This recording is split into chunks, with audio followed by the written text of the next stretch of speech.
All right, let's jump right into this. Picture this scenario for a second. You're standing dead center in a massive crowd at a live show. The bass is literally vibrating in your chest, the tension in the room is just peaking, and then, boom, the beat drops. Suddenly, this massive 50-foot LED screen erupts into a hyper-synchronized kaleidoscope of color and motion. It feels so organic, right? Like the music itself is just tearing through the fabric of the stage and manifesting as pure light. It creates this absolutely beautiful illusion of a single, living organism where the audio and the video are just seamlessly bound together. But let's talk about the backstage reality for a minute. Behind that flawless illusion, usually tucked away in the dark at the front of the house or somewhere off to the side of the stage, is a visual artist, the VJ or video jockey. And they are sweating over a glowing 15-inch laptop, executing this incredibly high-stakes, high-wire act of real-time data management. And you know what the margin for error is when you're pushing millions of pixels to a stadium screen? Exactly zero. Think about it. A dropped audio beat by a DJ is a mistake, sure. But a dropped visual frame? That literally breaks reality. It completely shatters the entire illusion for the crowd. So in this explainer, we're handing you a backstage pass. We're going to cover 1. The backstage reality, 2. Absolute digital control, 3. The visual architecture, 4. Executing the live performance, and finally, 5. The algorithmic future.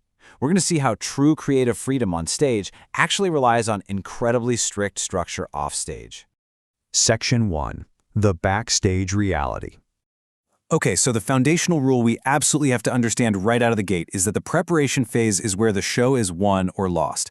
To survive up there, a VJ relies heavily on something called spatial memory. Instead of just dumping all their assets into one massive, chaotic folder, everything is isolated into super strict taxonomies. Loops, particles, backgrounds, logos, they all have their specific home. Because look, when you're live, you're reading the room, you're trying to anticipate the DJ's next transition, your cognitive bandwidth is totally maxed out. If you have to spend even 3 seconds visually scanning a messy folder, you've already missed the musical moment. And 3 seconds is a literal eternity when you're live.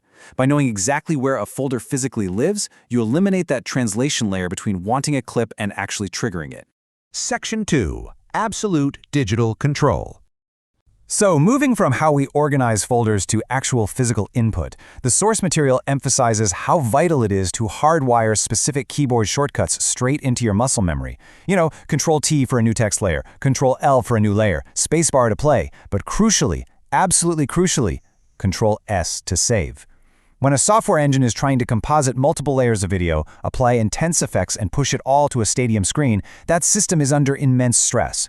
So hitting save, it's not just basic digital hygiene here, it is a constant, desperate survival mechanism. Because a software crash without a recent backup means the screen goes black, and suddenly, you are the single most visible person in the entire room. No pressure, right? And this brings us to a really fascinating underlying concept: cognitive offloading. It's so cool when you piece this all together. By automating your saves, locking down those folder structures, keeping a backup file ready to go, and memorizing all those shortcuts, you are drastically reducing the mental demand on yourself. You're effectively offloading all that cognitive stress of file management. And when you do that, you stop fighting the software. You can actually start playing the visuals like a live instrument. Section 3. The visual architecture. Now that we've got the files and the mind organized, let's look at how these elements are structurally built inside the software to create that seamless illusion. It relies on a beautifully rigid bottom-up hierarchy. First, you start with environmental background visuals on the very bottom layer. Right above that sits your main animation. This is your primary actor, the element that's really reacting to the beat. And finally, persistent elements, like the artist's logo or the tour name, are securely locked on the very top layer. This setup perfectly mirrors human perception, and it guarantees that vital messaging is never ever obscured by the chaos happening underneath. But building this architecture reveals a pretty fatal beginner mistake. A lot of rookies assume that a pristine, uncompressed 4K file is the absolute best choice for a massive screen. And yeah, those heavy files might look incredible on your timeline at home, but they are a total nightmare for live performance. They will just choke the processor. Smooth playback at a consistent frame rate using lightweight codecs will always beat out cinematic compression. Because if your massive 4K file stutters during a huge bass drop, the crowd feels it instantly. You have to use appropriate lightweight codecs to keep that composition running buttery smooth. Want the ultimate pro tip? Use a stabilized master show file. Instead of building a brand new composition from scratch for every single gig, which, by the way, introduces thousands of unknown variables right before the doors open, you build one master file. It comes pre-organized with an intro, your background loops, particles, logos, and effects. Think of it kind of like a touring guitarist's trusted pedal board, right? They might play a totally improvised wild solo every night, but they definitely aren't rebuilding their entire pedal board 10 minutes before the show. Stability enables creative risk. By relying on a tested framework, you completely avoid the nightmare of an unoptimized file lagging out in front of thousands of people. Section 4. Executing the live performance. All right, shifting gears from the software architecture to the kinetic, high-stakes reality of the actual show. The cardinal rule here: ditch the computer mouse. Relying on a mouse feels like you're just clicking around, checking your emails. It's an immediate bottleneck. Instead, real artists use a MIDI controller. This gives them physical faders and tactile pads. It completely changes their physical posture. They aren't just hunched over a trackpad anymore. They are physically, kinetically performing the pixels. And that physical performance is amplified exponentially by something called BPM sync. By perfectly syncing the visual software's tempo to the DJ's music, every single clip, effect, and transition hits exactly on the beat. The human brain is actually hyper-tuned to rhythmic alignment. When you hear a massive kick drum, you subconsciously expect a visual flash at that exact same millisecond. If it's delayed, even slightly, because a mouse was clicked a fraction too late, the crowd feels this weird dissonance.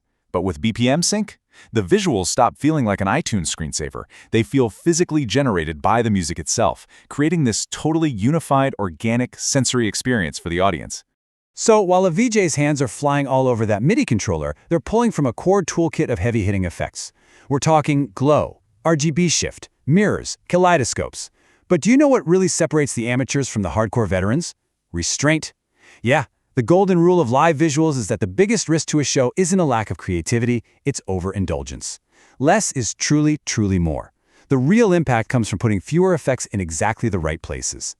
Which brings us to a one-word piece of advice from the source regarding the strobe effect, and that word is carefully. Seriously, the strobe is the nuclear option. Remember the illusion of the laptop screen we talked about earlier? When an artist builds these effects, they are staring at a 15-inch monitor. A rapid strobe might look kind of cool and energetic on a tiny screen, but you push that exact same effect to a 50-foot LED wall, you are basically blinding the entire front row. The scale completely changes the impact, so you have to handle it with extreme care.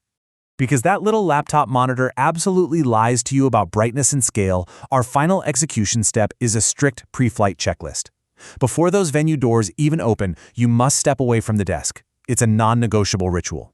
You rapid fire through this list, play all your videos to check for glitches, test the audio reactions, double-check that your MIDI faders are still mapping correctly, and crucially, this is a big one, confirm the final output resolution and frames per second on the actual venue hardware. Frame pacing is the silent killer of a good show. If your software's FPS doesn't match the LED screen's refresh rate, you get these horrible microstutters that ruin all that beautiful organic motion we talked about. You have to verify your output in the real world.